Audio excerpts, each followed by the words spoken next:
যারা বলেছিল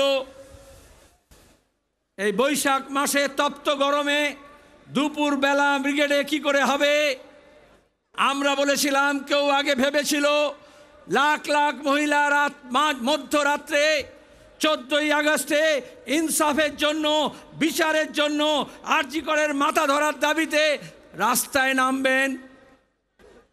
তাহলে রাজ্য পাল্টাচ্ছে, মানুষ নিজের অধিকার বুঝে নেওয়ার জন্য, হক বুঝে নেওয়ার জন্য সোচ্চার হচ্ছে।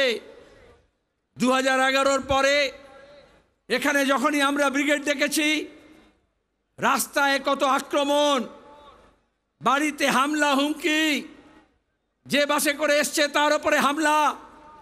কলকাতায় সমাবেশ হয়েছে, নির্লজ্জ কলকাতার পুলিশকে দিয়ে সেই বাসগুলোকে ভাঙচুর করা হয়েছে। এখন আর কিন্তু সে অবস্থা নেই।